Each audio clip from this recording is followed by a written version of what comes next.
Four science fiction stories by C. M. Kornbluth. Story 4, The Marching Morons. The story was first published in Galaxy Science Fiction, April 1951. Some things had not changed. A potter's wheel was still a potter's wheel, and clay was still clay. F.M. Hawkins had to build his shop near Goose Lake, which had a narrow band of good fat clay and a narrow beach of white sand. He fired 3 bottle-nosed kilns with yellow charcoal from the woodlot. The woodlot was also useful for long walks while the kilns were cooling.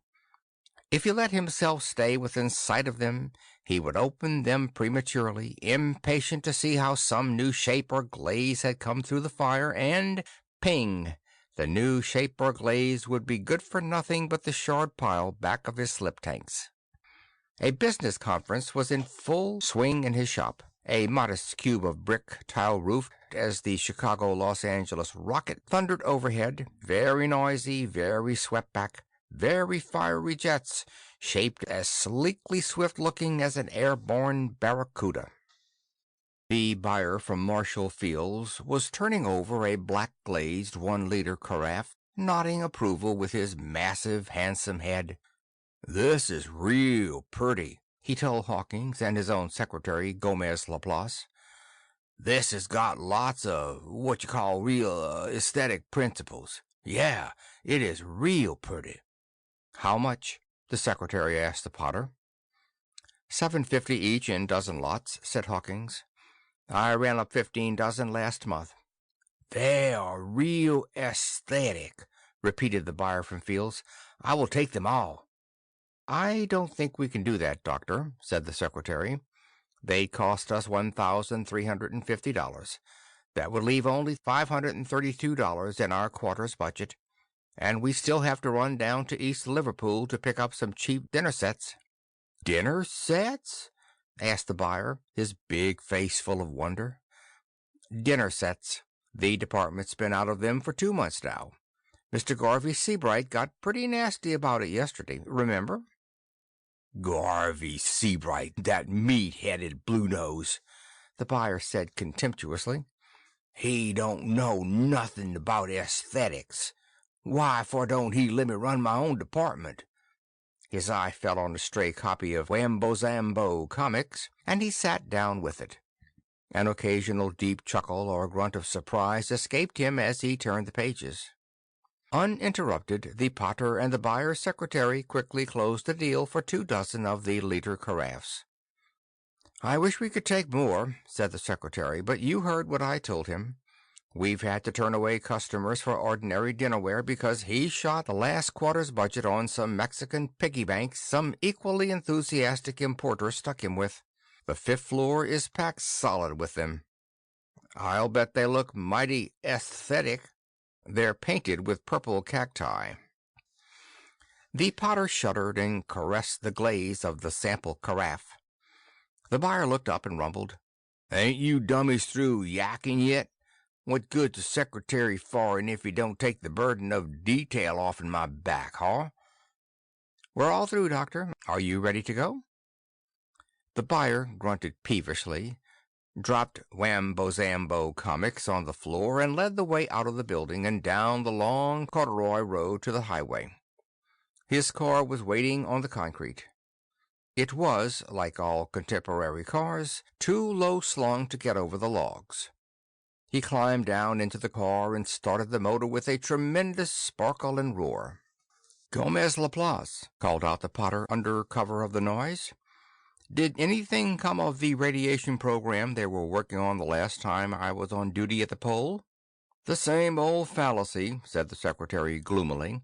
"It stopped us on mutation, it stopped us on culling, it stopped us on segregation, and now it's stopped us on hypnosis. Well, I'm scheduled back to the grind in 9 days.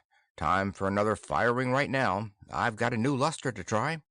I'll miss you. I shall be vacationing, running the drafting room of the new Century Engineering Corporation in Denver. They're going to put up a 200-story office building, and naturally somebody's got to be on hand." "Naturally," said Hawkins with a sour smile. There was an ear-piercing sweet blast as the buyer leaned on the horn button. Also, a yard-tall jet of what looked like flame spurted up from the car's radiator cap. The car's power plant was a gas turbine and had no radiator. "I'm coming, doctor," said the secretary dispiritedly. He climbed down into the car, and it whooshed off with much flame and noise. The potter, depressed, wandered back up the corduroy road and contemplated his cooling kilns. The rustling wind in the boughs was obscuring the creak and mutter of the shrinking refractory brick.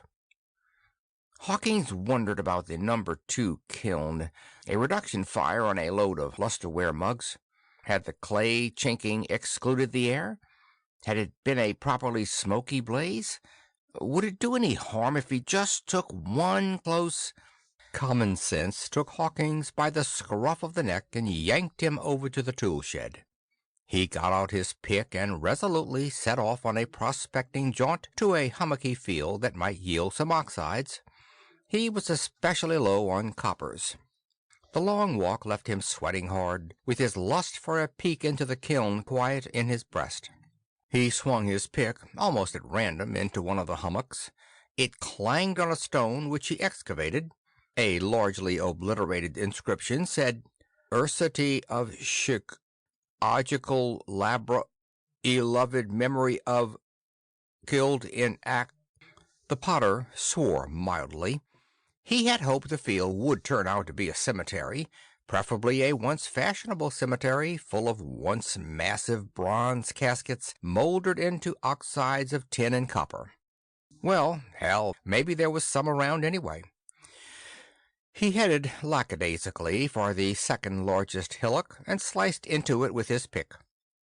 There was a stone to undercut and topple into a trench, and then the potter was very glad he'd struck it. His nostrils were filled with the bitter smell, and the dirt was tinged with the exciting blue of copper salts. The pick went clang. Hawkins, puffing, pried up a stainless steel plate that was quite badly stained and was also marked with incised letters. It seemed to have pulled loose from rotting bronze. There were rivets on the back that brought up flakes of green patina. The potter wiped off the surface dirt with his sleeve, turned it to catch the sunlight obliquely, and read, "Honest John Barlow." Honest John, famed in university annals, represents a challenge which medical science has not yet answered: revival of a human being accidentally thrown into a state of suspended animation. In 1988, Mr. Barlow, a leading Evanston real estate dealer, visited his dentist for treatment of an impacted wisdom tooth. His dentist requested and received permission to use the experimental anesthetic cyclopyridimethanol B7 developed at the university. After administration of the anesthetic, the dentist resorted to his drill. By freakish mischance, a short circuit in his machine delivered 220 volts of 60-cycle current into the patient. In a damage suit instituted by Mrs. Barlow against the dentist, the university, and the makers of the drill, a jury found for the defendants. Mr. Barlow never got up from the dentist's chair and was assumed to have died of poisoning, electrocution, or both. Morticians preparing him for embalming discovered, however, that their subject was, though certainly not living, just as certainly not dead.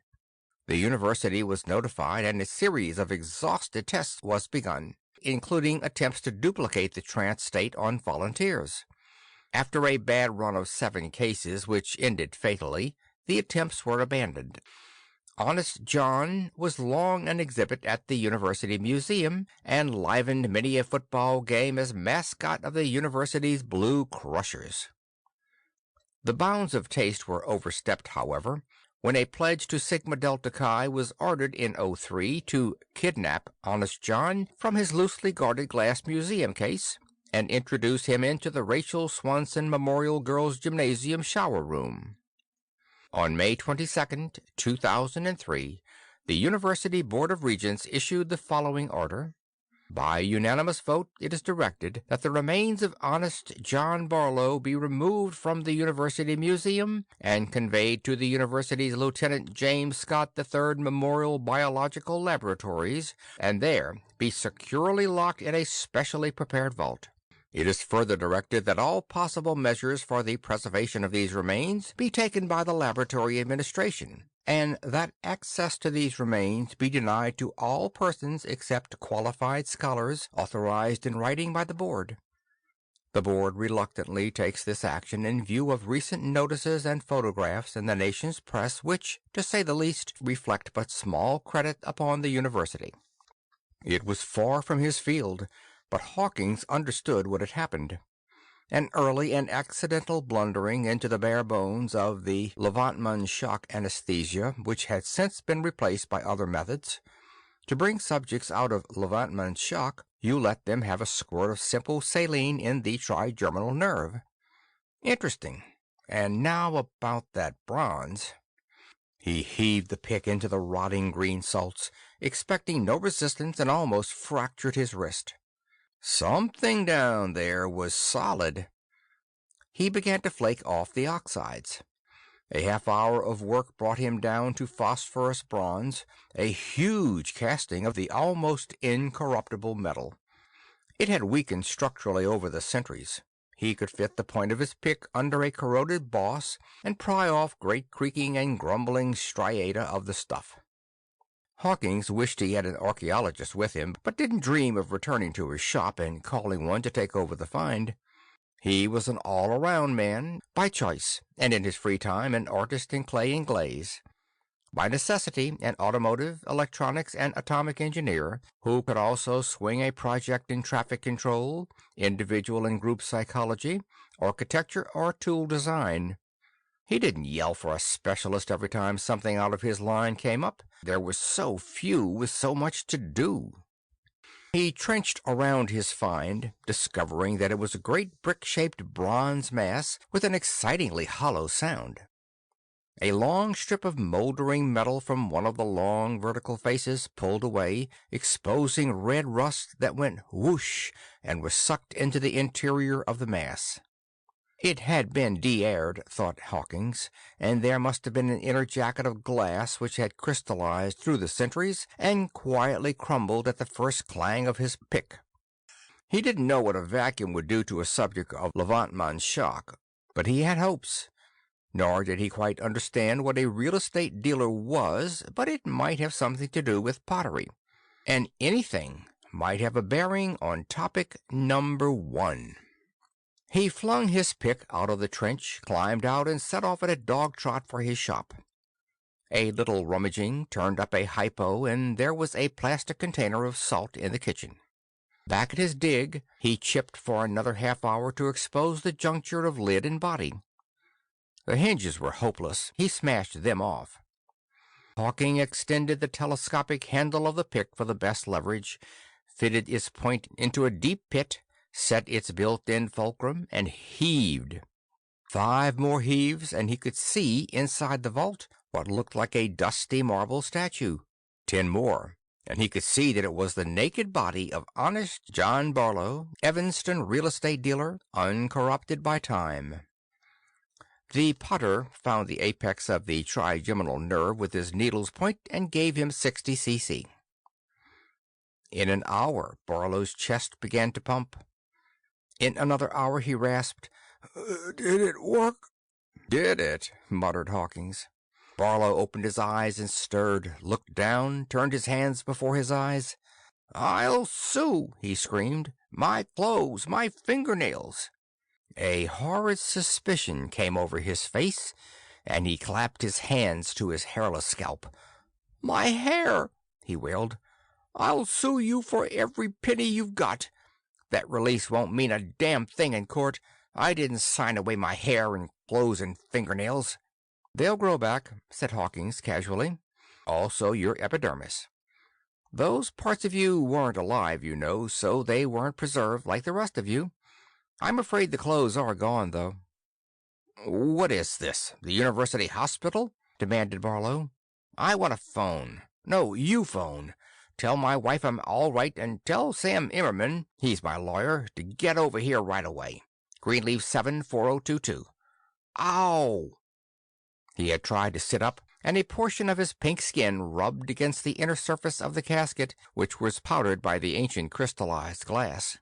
What the hell did you guys do? Boil me alive? Oh, you're going to pay for this. You're all right, said Hawkins, wishing now he had a reference book to clear up several obscure terms. Your epidermis will start growing immediately. You're not in the hospital. Look here. He handed Barlow the stainless steel plate that had labeled the casket.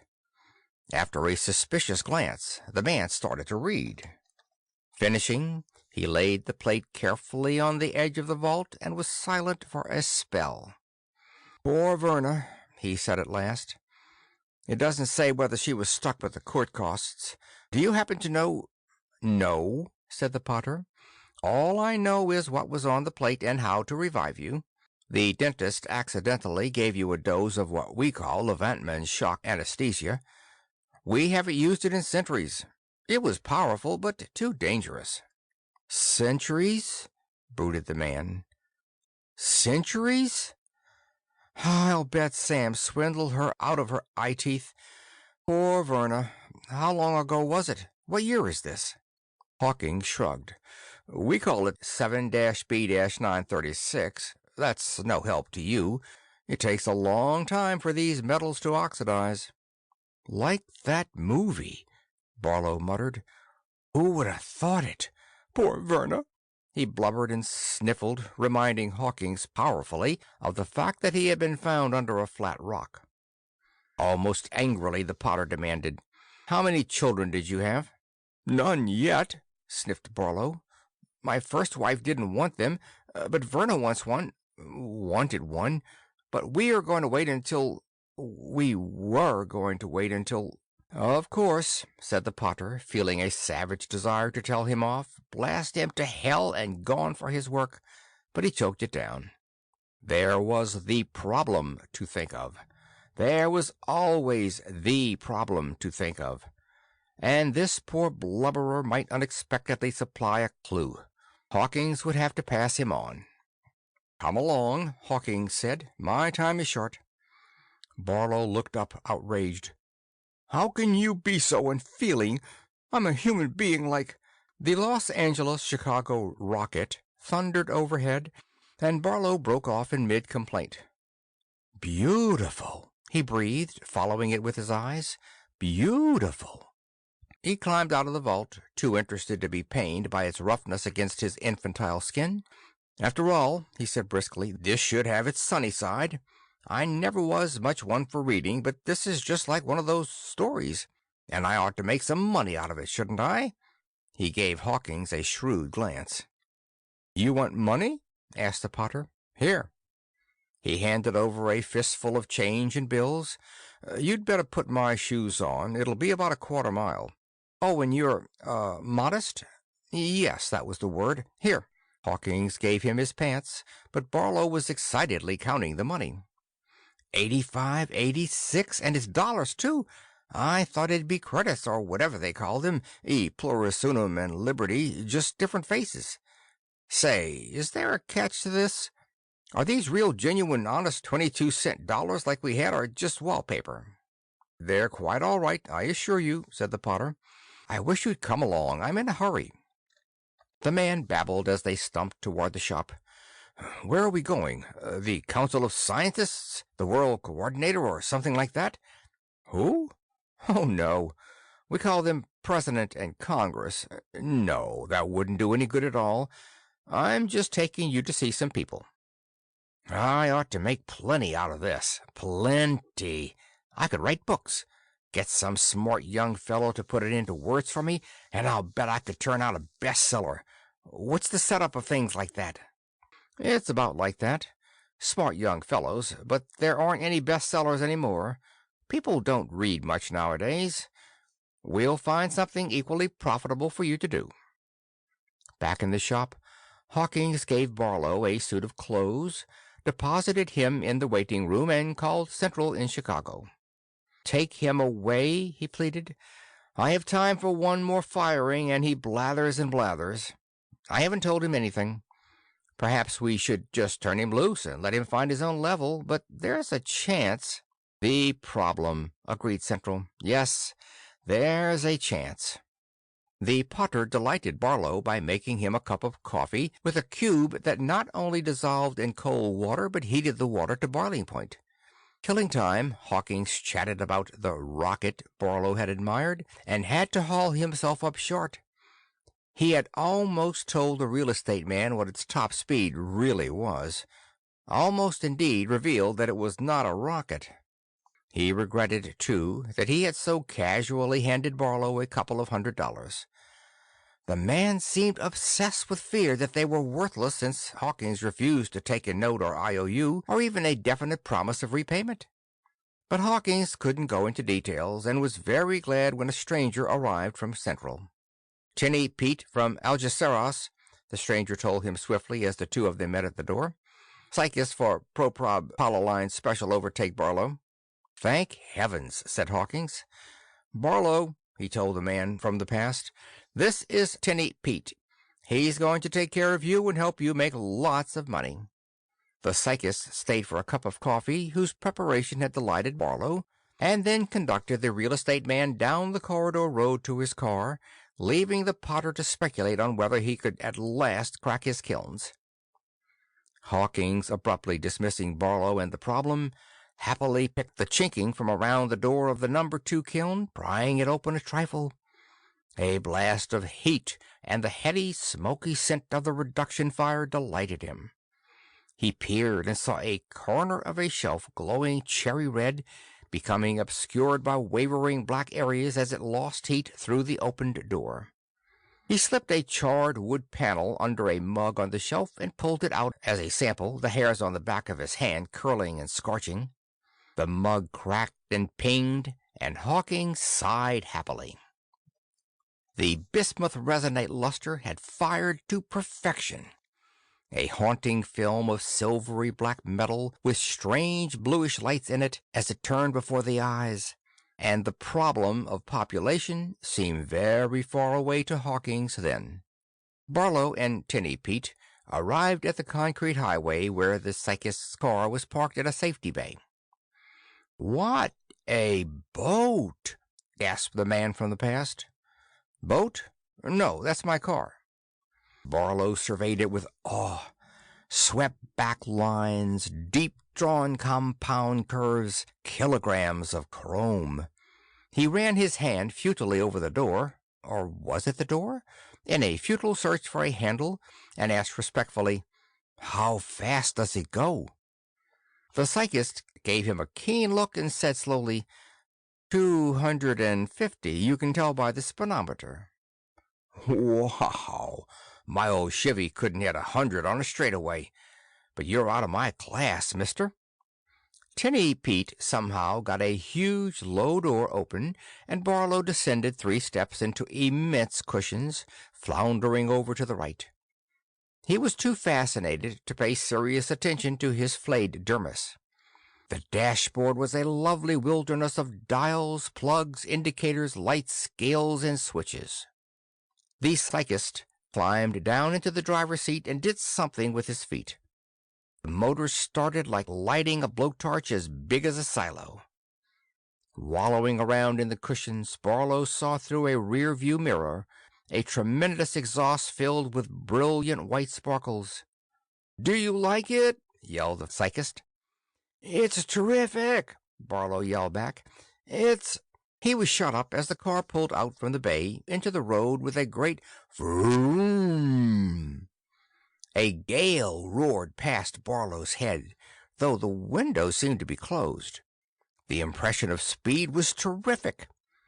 He located the speedometer on the dashboard and saw it climb past 90, 100, 150, 200. "Fast enough for me," yelled the psychist, noting that Barlow's face fell in repose. "Radio?" He passed over a surprisingly light object like a football helmet with no trailing wires, and pointed to a row of buttons. Barlow put on the helmet, glad to have the roar of air stilled, and pushed a push button. It lit up satisfyingly, and Barlow settled back even further for a sample of the brave New World's super-modern taste and ingenious entertainment. "Take it and stick it!" a voice roared in his ears. He snatched off the helmet and gave the psychist an injured look. Tinny Pete grinned and turned the dial associated with the push-button layout. The man from the past donned the helmet again and found the voice had lowered to normal. "The show of shows, the super show, the super-duper show, the quiz of quizzes. Take it and stick it." There were shrieks of laughter in the background. "Here we got the contestants all ready to go. You know how we work it. I hand a contestant a triangle-shaped cutout, and like that down the line. Now we got these here boards. They got cutout places the same shape as the triangles and things, only they're all different shapes. And the first contestant that sticks the cutouts into the board, he wins. Now I'm gonna interview the first contestant. Right here, honey. What's your name?" "Name? How'd you like that, folks? She don't remember her name. Ha! Would you buy that for a quarter?" The question was spoken with arch significance, and the audience shrieked, howled, and whistled its appreciation. It was dull listening when you don't know the punch lines and catch lines. Barlow pushed another button with his free hand, ready at the volume control. "Latest from Washington, it's about Senator Hull Mendoza. He is still attacking the Bureau of Fisheries. The North Carolina syndicalist says he's got affidavits that John Kingsley Schultz is a blue nose from way back. He didn't publistat the affidavits, but he says they say that Kingsley Schultz was saw at Blue Nose meetings at Oregon State College and later at Florida University. Kingsley Schultz says he gonna confess he did major in fly casting at Oregon and got his Ph.D. in game fish at Florida." And here is a quote from Kingsley Schultz. "Hull Mendoza don't know what he's talking about. He should drop dead." Unquote. Hull Mendoza says he won't publistat the affidavits to protect his sources. He says they were sworn by 3 former employees of the Bureau, which was fired for incompetence and incompatibility by Kingsley Schultz. Elsewhere, there was usual run of traffic accidents. A 3-way pileup of cars on Route 66 going out of Chicago took 12 lives. The Chicago-Los Angeles morning rocket crashed and exploded in the Mojave, whatever you call it, desert.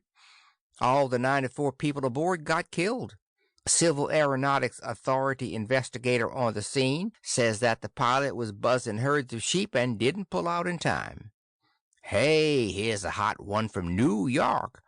A diesel tug ran wild in the harbor while the crew was below and shoved in the port bow of the luxury liner SS Placentia. He says the ship filled and sank, taking the lives of an estimated 180 passengers and 50 crew members. 6 divers went down to study the wreckage, but they died too when their suits turned out to be full of little holes. And here is a bulletin I just got from Denver. It seems... Barlow took off the headset uncomprehendingly. "He seems so callous," he yelled at the driver. "I was listening to a newscast." Tinny Pete took his head and pointed at his ears. The roar of air was deafening. Barlow frowned baffledly and stared out of the window. A glowing sign said, "Moogs, would you buy it for a quarter?"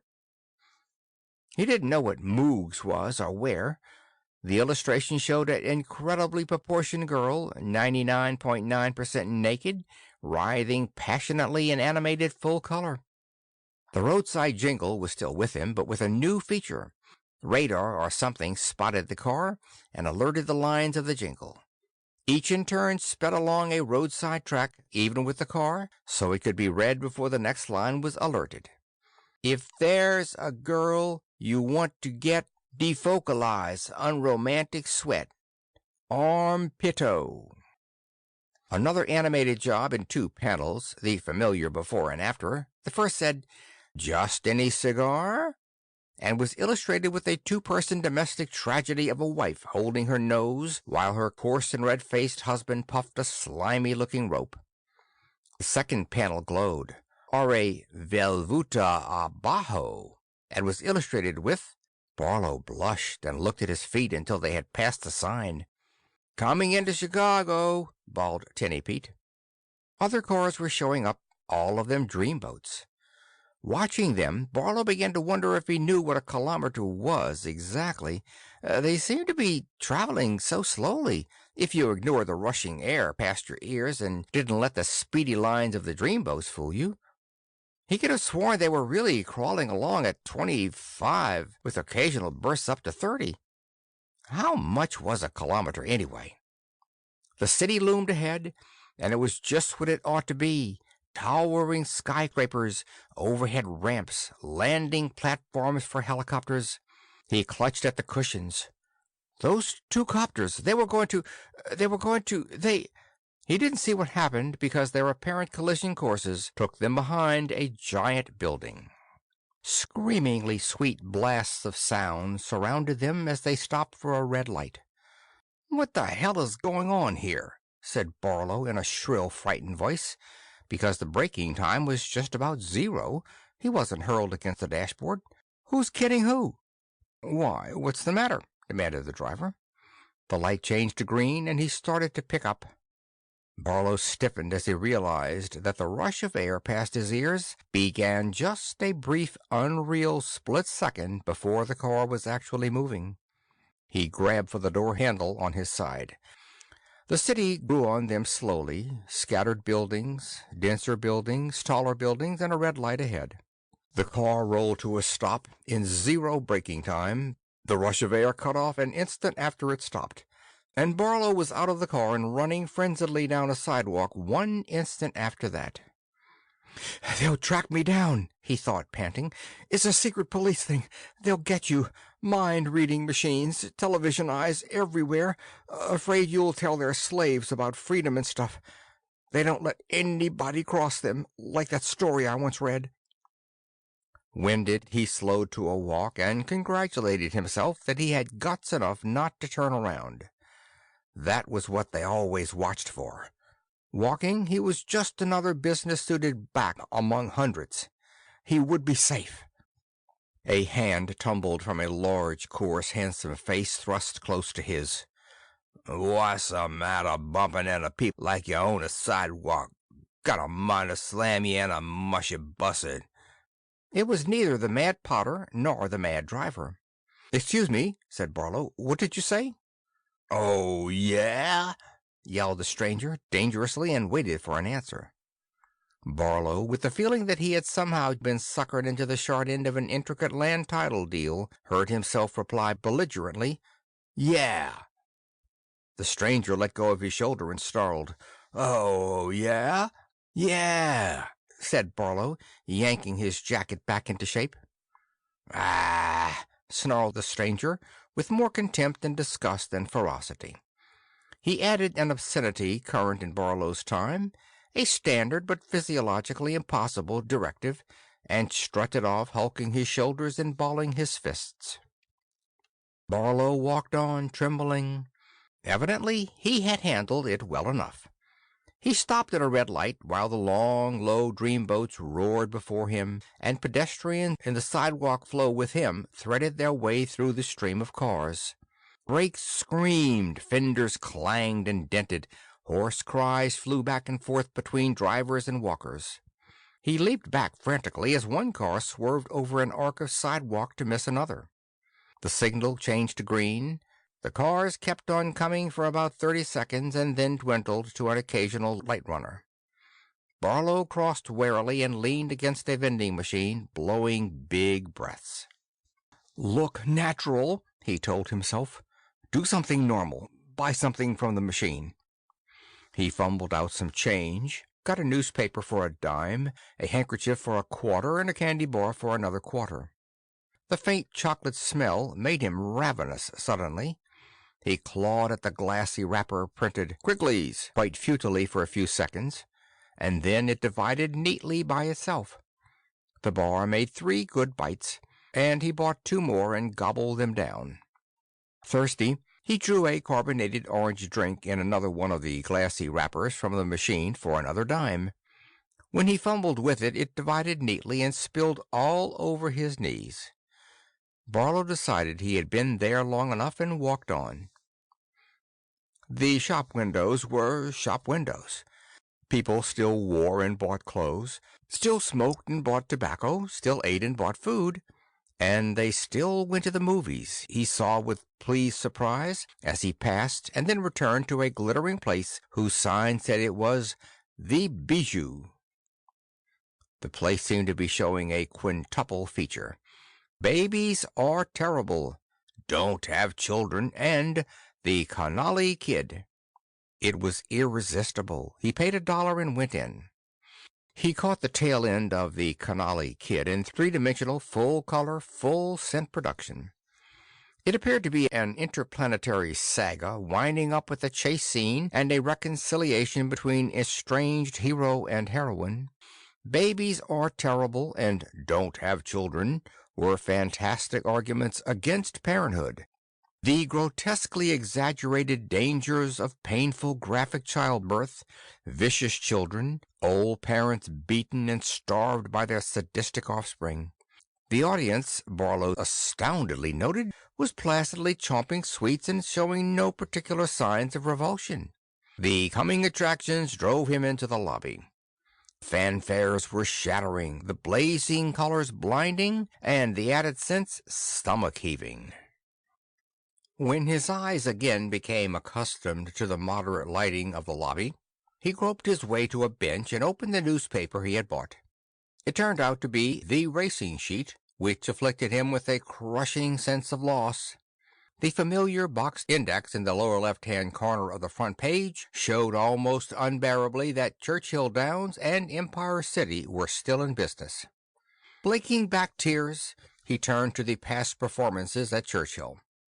They weren't using abbreviations anymore, and the pages because of that were single column instead of double, but it was all the same. Or was it? He squinted at the first race, a 3/4-mile maiden claimer for $1,300.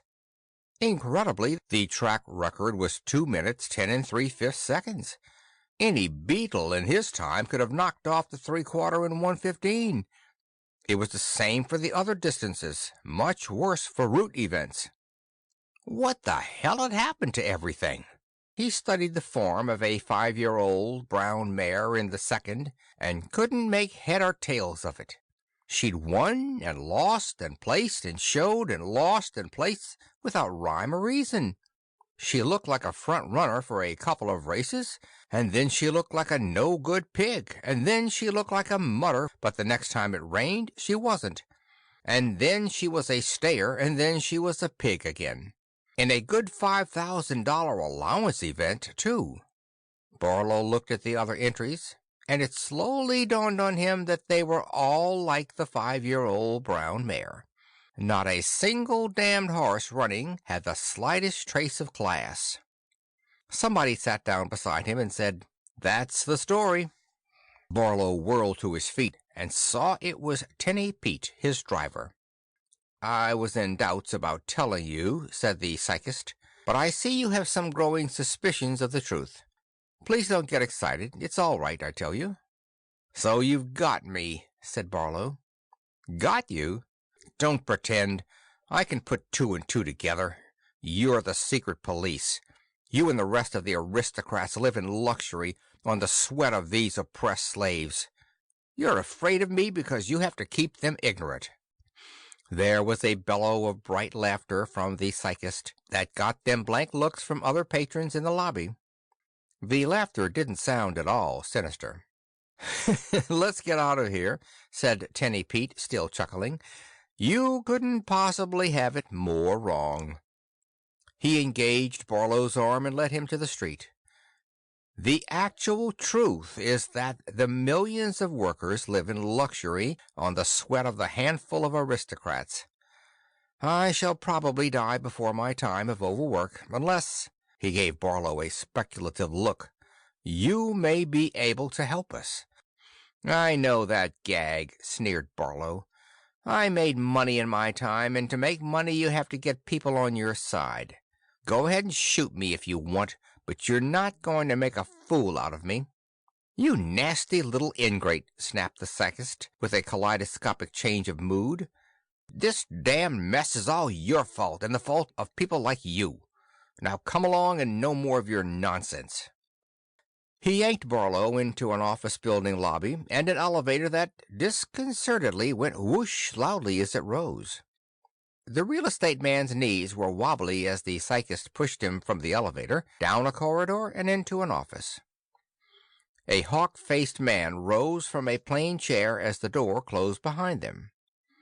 After an angry look at Barlow, he asked the psychist, "Why was I called from the pole to inspect this unget-up-dandered? I've deep-probed et find quasi-chance exim proprobaticline," said the psychist soothingly. "Doubt," grunted the hawk-faced man. "Try," suggested Tinny Pete. "Very well, Mr. Barlow. I understand you and your lamented had no children. What of it? Think this of it. You were a blind, selfish, stupid ass to tolerate economic and social conditions which penalized childbearing by the prudent and foresighted. You made us what we are today, and I want you to know that we are far from satisfied. Damn fool rockets, damn fool automobiles, damn fool cities with overhead ramps."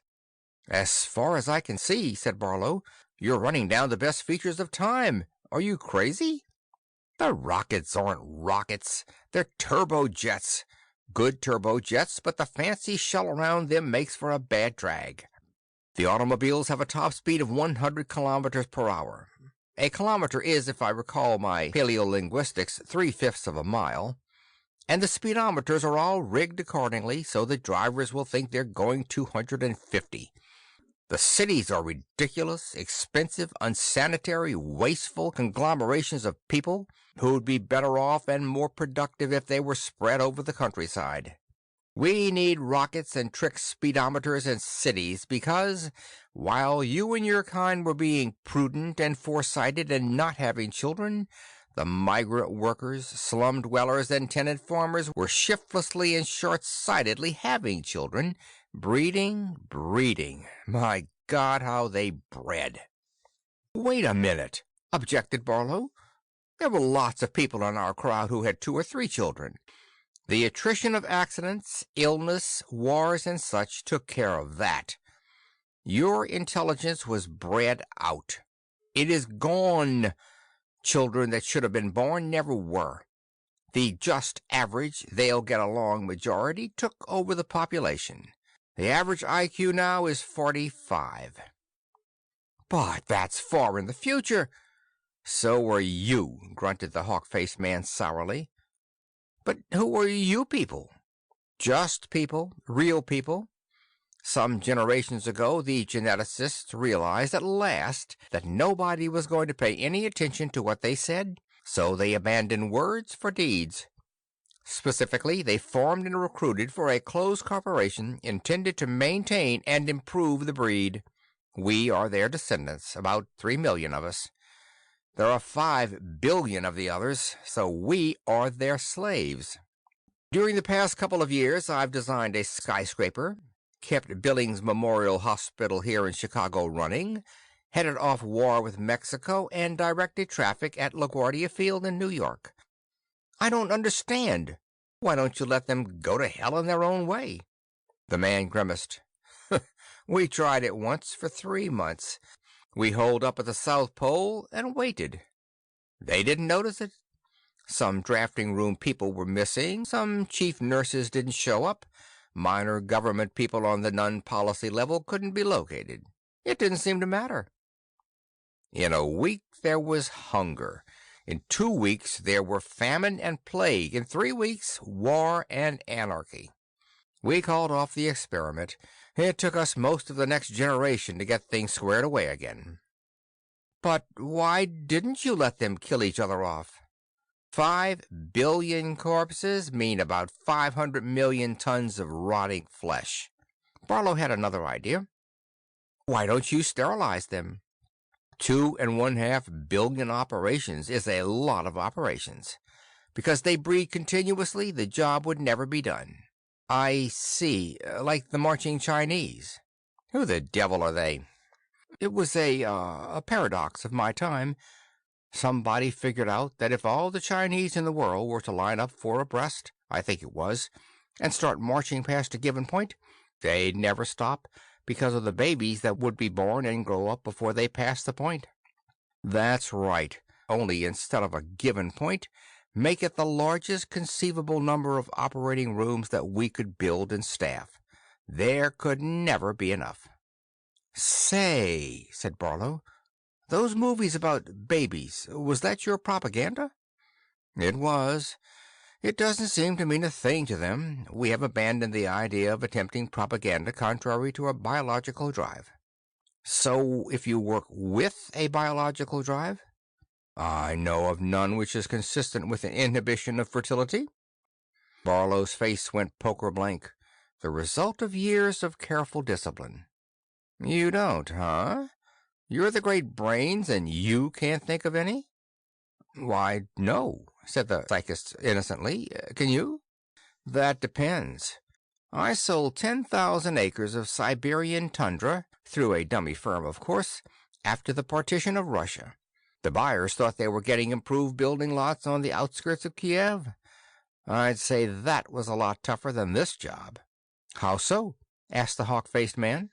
Those were normal, suspicious customers, and these are morons, born suckers.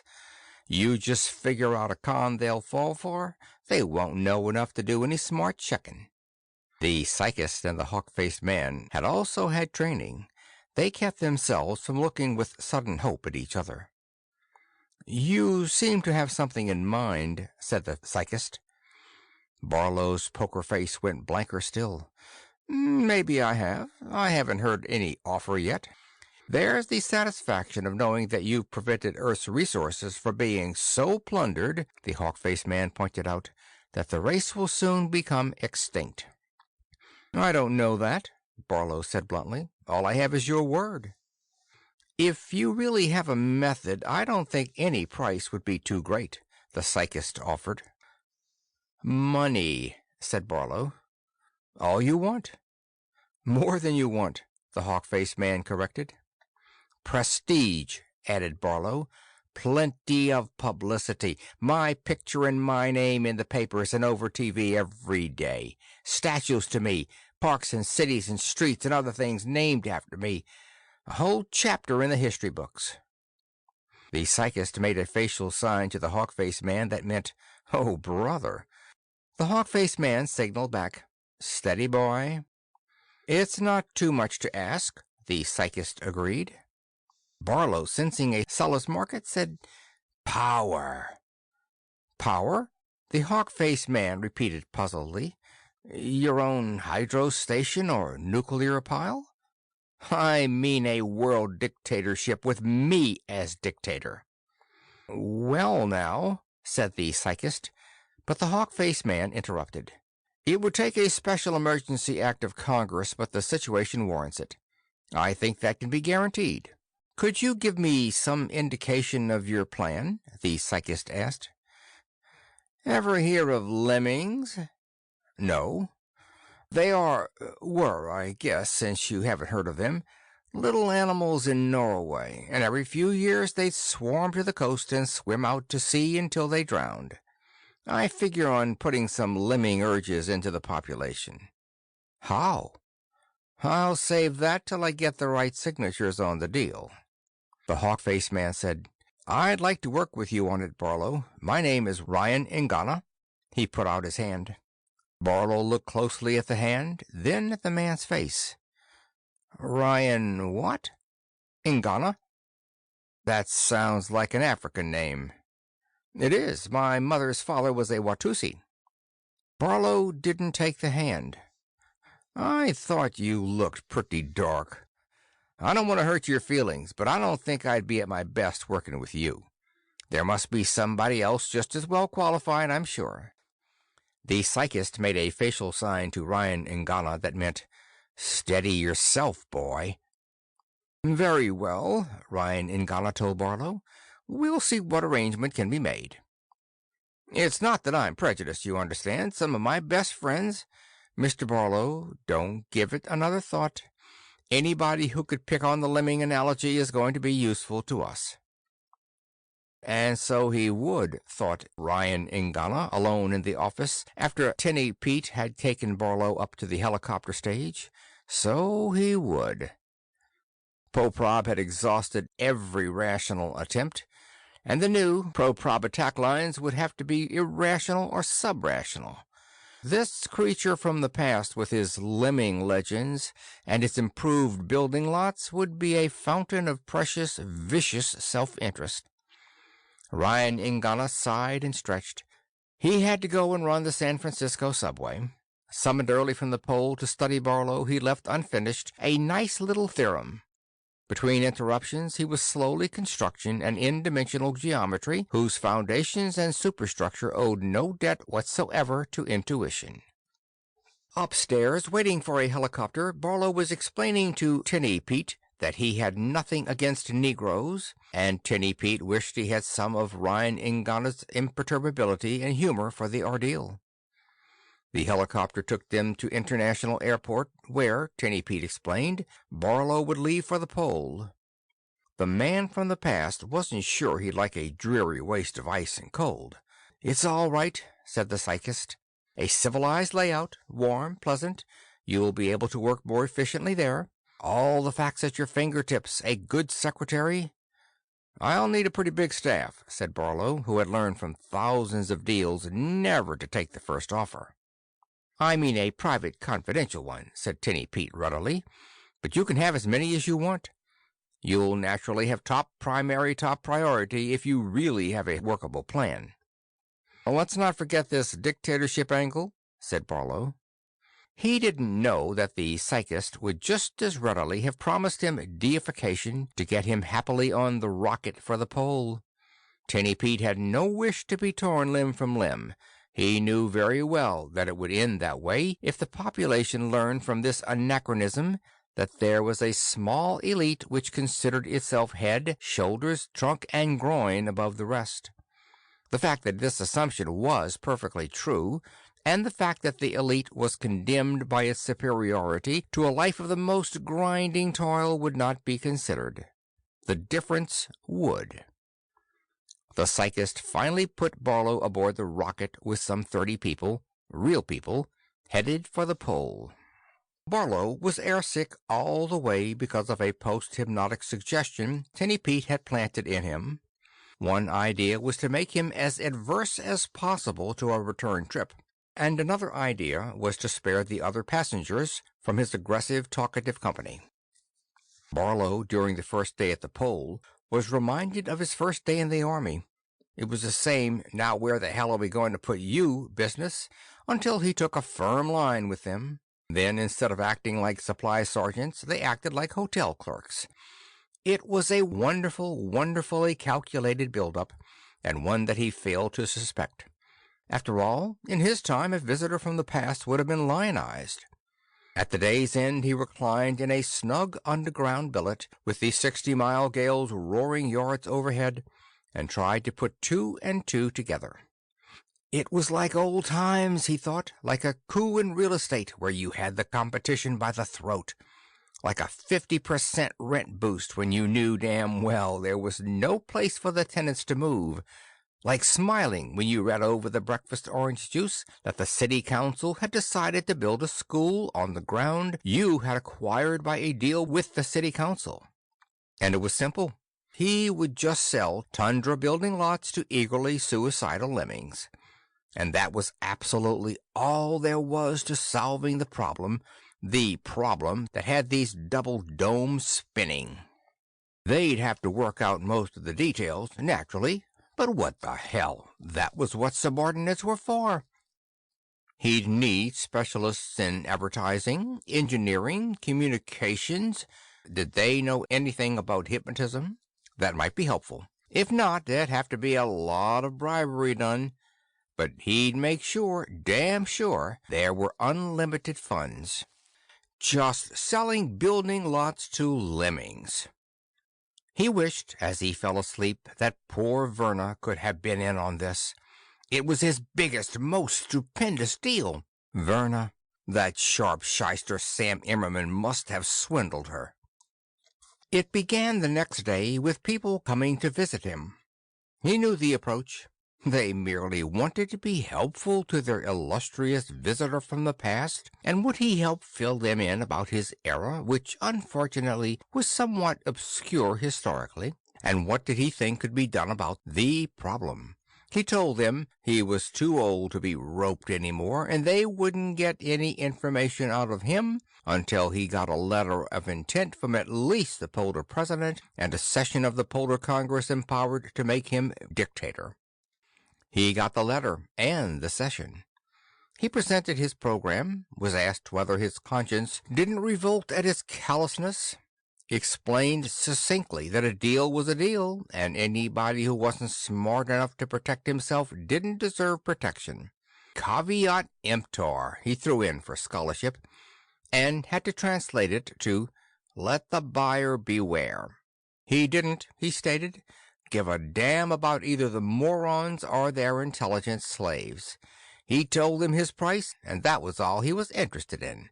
Would they meet it, or wouldn't they? The Polar president offered to resign in his favor, with certain temporary emergency powers that the Polar Congress would vote him if he thought they were necessary. Barlow demanded the title of world dictator, complete control of world finances, salary to be decided by himself, and the publicity campaigns and historical write-up to begin at once. As for the emergency powers, he added, they are neither to be temporary nor limited. Somebody wanted the floor to discuss the matter with the declared hope that perhaps Barlow would modify his demands. You've got the proposition, Barlow said. I'm not knocking off even 10%. But what if the Congress refuses, sir?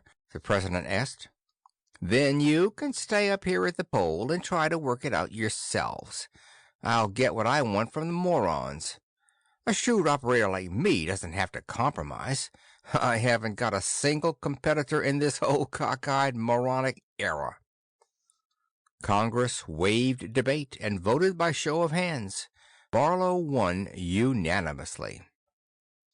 You don't know how close you came to losing me, he said in his first official address to the joint houses. I'm not the boy to haggle. Either I get what I ask or I go elsewhere. The first thing I want is to see designs for a new palace for me. Nothing unostentatious either.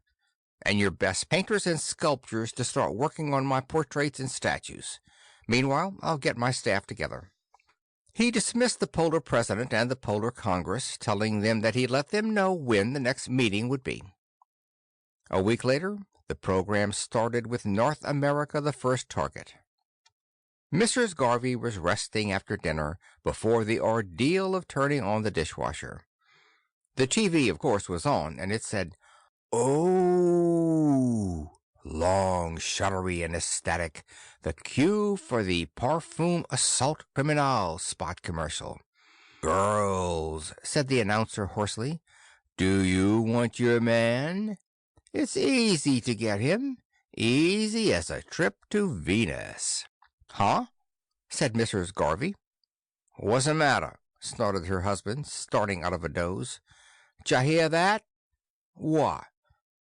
"He said easy like a trip to Venus." "So?" "Well, I thought you couldn't get to Venus.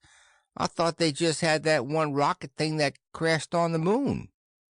"Ah, women don't keep up with the news," said Garvey righteously, subsiding again. "Oh," said his wife uncertainly. And the next day, on Henry's Other Mistress, there was a new character who had just breezed in, Buzz Renshaw, master rocket pilot of the Venus run. On Henry's Other Mistress, the broadcast drama about you and your neighbors, folksy people, ordinary people, real people, Mrs. Garvey listened with amazement over a cooling cup of coffee as Buzz made hay of her hazy convictions. Mona. Darling, it's so good to see you again. Buzz. You don't know how I've missed you on that dreary Venus run. Sound. Venetian blind run down, key turned in door lock. Mona. Was it very dull, dearest? Buzz. Let's not talk about my humdrum job, darling. Let's talk about us. Sound. Creaking bed. Well, the program was back to normal at last. That evening, Mrs. Garvey tried to ask again whether her husband was sure about those rockets, but he was dozing right through Take It and Stick It, so she watched the screen and forgot the puzzle. She was still rocking with laughter at the gag line, "Would you buy it for a quarter?" when the commercial went on for the detergent powder she always faithfully loaded her dishwasher with on the first of every month. The announcer displayed mountains of suds from a tiny piece of the stuff and coyly asked, "Of course, Clino don't lay around for you to pick up like the soap root on Venus, but it's pretty cheap and it's almost pretty near just as good. So for us plain folk who ain't lucky enough to live up there on Venus, Clino is the real cleaning stuff." Then the chorus went into their "Clino is the stuff" jingle, but Mrs. Garvey didn't hear it. She was a stubborn woman, but it occurred to her that she was very sick indeed. She didn't want to worry her husband. The next day she quietly made an appointment with her family Freud. In the waiting room she picked up a fresh copy of Reader's Pablum and put it down with a faint palpitation. The lead article, according to the table of contents on the cover, was titled, "The Most Memorable Venusian I Ever Met." "The Freud will see you now," said the nurse, and Mrs. Garvey tottered into his office. His traditional glasses and whiskers were reassuring. She choked out the ritual. "Freud, forgive me, for I have neuroses." He chanted the antiphonal. "Tut, my dear girl, what seems to be the trouble?" "I got like a hole in the head," she quavered. "I seem to forget all kinds of things. Things like everybody seems to know and I don't." "Well, that happens to everybody occasionally, my dear. I suggest a vacation on Venus." The Freud stared open-mouthed at the empty chair. His nurse came in and demanded, "Hey, you see how she screamed? What was the matter with her?"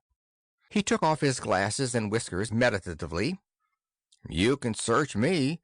I told her she should maybe try a vacation on Venus." A momentary bafflement came into his face, and he dug through his desk drawers until he found a copy of the four-color, profusely illustrated journal of his profession. It had come that morning, and he had lip-read it, though looking mostly at the pictures. He leafed through the article, "Advantages of the Planet Venus in Rest Cures." "It's right there," he said. The nurse looked. "It sure is," she agreed. "Why shouldn't it be?" "The trouble with these neurotics," decided the Freud, "is that they all the time got to fight reality. Show in the next twitch." He put on his glasses and whiskers again and forgot Mrs. Garvey and her strange behavior. "Freud, forgive me, for I have neuroses." "Tut, my dear girl, what seems to be the trouble?" Like many cures of mental disorders, Mrs. Garvey's was achieved largely by self-treatment. She disciplined herself sternly out of the crazy notion that there had been only one rocket ship and that one a failure. She could join, without wincing, eventually, in any conversation on the desirability of Venus as a place to retire, on its fabulous floral profusion.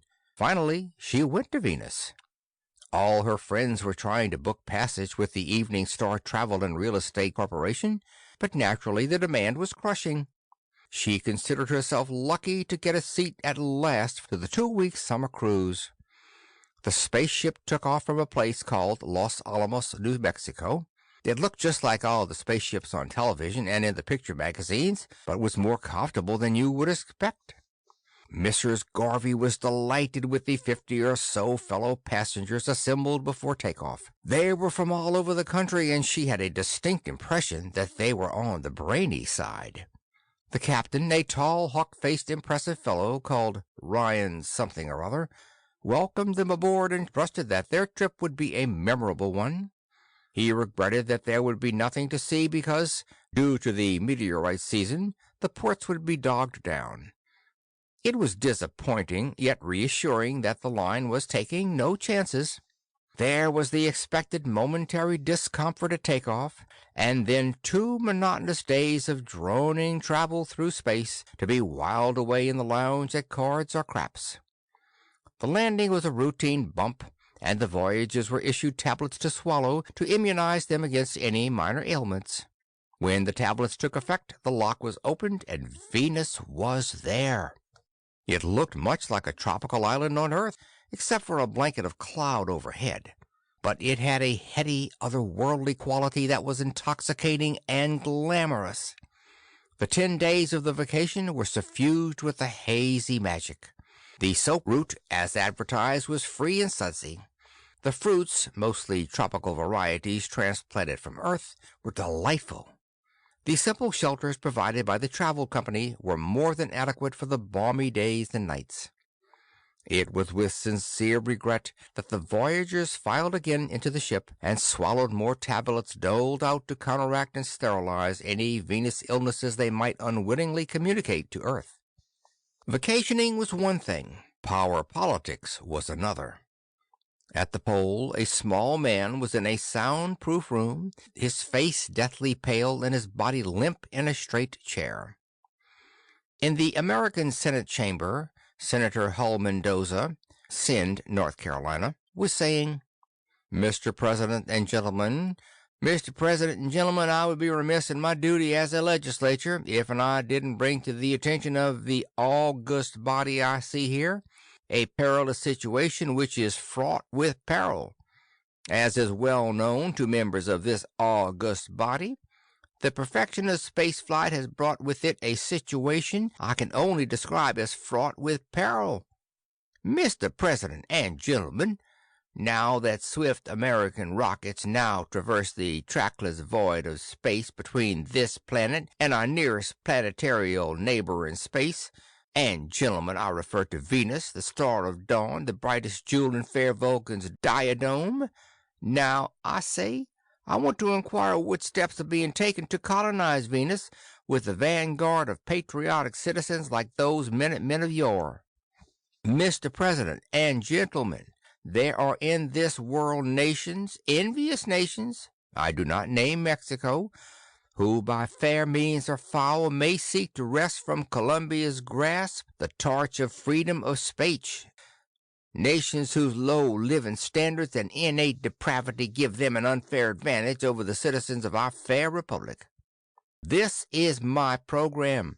I suggest that a city of more than 100,000 populations be selected by lot. The citizens of the fortunate city are to be awarded choice lands on Venus, free and clear, to have and to hold and convey to their descendants. And the national government shall provide free transportation to Venus for these citizens. And this program shall continue city by city until there has been deposited on Venus a sufficient vanguard of citizens to protect our manifest rights in that planet. Objections will be raised, for carping critics we have always with us. They will say there isn't enough steel. They will call it a cheap giveaway. I say there is enough steel for one city's population to be transferred to Venus, and that is all that is needed. For when the time comes for the second city to be transferred, the first empty city can be wrecked for the needed steel. And is it a giveaway?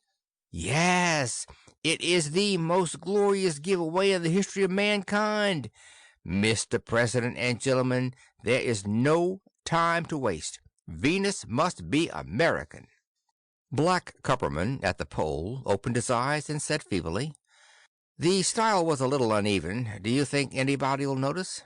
You did fine, boy, just fine, Barlow reassured him. Hull Mendoza's bill became law. Drafting machines at the South Pole were busy around the clock, and the Pittsburgh steel mills spewed millions of plates into the Los Alamos spaceport of the Evening Star Travel and Real Estate Corporation. It was going to be Los Angeles for logistic reasons, and the three most accomplished psychokineticists went to Washington and mingled in the crowd at the drawing to make certain that the Los Angeles capsule slithered into the fingers of the blindfolded senator. Los Angeles loved the idea, and a forest of spaceships began to blossom in the desert. They weren't very good spaceships, but they didn't have to be. A team at the pole worked at Barlow's direction on a mail setup. There would have to be letters to and from Venus to keep the slightest taint of suspicions from arising. Luckily, Barlow remembered that the problem had been solved once before by Hitler. Relatives of persons incarcerated in the furnaces of Lubin and Majdanek continued to get cheery postal cards. The Los Angeles flight went off on schedule under tremendous press, newsreel, and television coverage. The world cheered the gallant Angelos who were setting off on their patriotic voyage to the land of milk and honey. The forest of spaceships thundered up and out of sight without untoward incident. Billions envied the Angelos, cramped and on short rations though they were. Wreckers from San Francisco, whose capsule came up second, moved immediately into the City of the Angels for the scrap steel their own flight would require. Senator Hull Mendoza's constituents could do no less. The President of Mexico, hypnotically alarmed at this extension of Yankee imperialismo beyond the stratosphere, launched his own Venus colony program. Across the water, it was England versus Ireland, France versus Germany, China versus Russia, India versus Indonesia. Ancient hatreds grew into the flames that were rocket ships, assailing the air by hundreds daily. Dear Ed, how are you? Sam and I are fine and hope you're fine. It is nice up here like they say with food and clothes growing on trees. I drove by Springfield yesterday and it sure looked funny, all the buildings down, but of course it is worth it if we have to keep the greasers in their place. Do you have any trouble with them on Venus? Drop me a line sometime. Your loving sister, Alma. Dear Alma, I am fine and hope you are fine. It is a fine place here, fine climate and easy living. The doctor told me today that I seem to be 10 years younger. He thinks there is something in the air here keeps people young. We do not have much trouble with the greasers here. They keep to themselves. It is just a question of us outnumbering them and staking out the best places for the Americans. In South Bay, I know a nice little island that I've been saving for you and Sam with lots of blanket trees and ham bushes. Hoping to see you and Sam soon. Your loving brother, Ed. Sam and Alma were on their way shortly. Poprob got a dividend in every nation after the immigration had passed the halfway mark. The lonesome stay-at-homes were unable to bear the melancholy of a low population density. Their conditioning had been to swarms of their kin. After that point, it was possible to foist off the crudest stripped-down accommodations on would-be immigrants. They didn't care. Black Kupperman did a final job on President Hull Mendoza, the last job that genius of hypnotics would ever do on any moron, important or otherwise. Hull Mendoza, panic-stricken by his presidency over an emptying nation, joined his constituents. The Independence, aboard which traveled the national government of America, was the most elaborate of all the spaceships, bigger, more comfortable, with a lounge that was handsome, though cramped, and cloakrooms for senators and representatives. It went, however, to the same place as the others, and Black Kupperman killed himself, leaving a note that stated, "He couldn't live with my conscience." The day after the American president departed, Barlow flew into a rage. Across his specially built desk were supposed to flow all pro-prob high-level documents, and this outrageous thing, called po-prom term apparently, had got into the executive stage before he had even had a glimpse of it.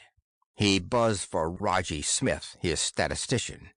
Raji Smith seemed to be at the bottom of it.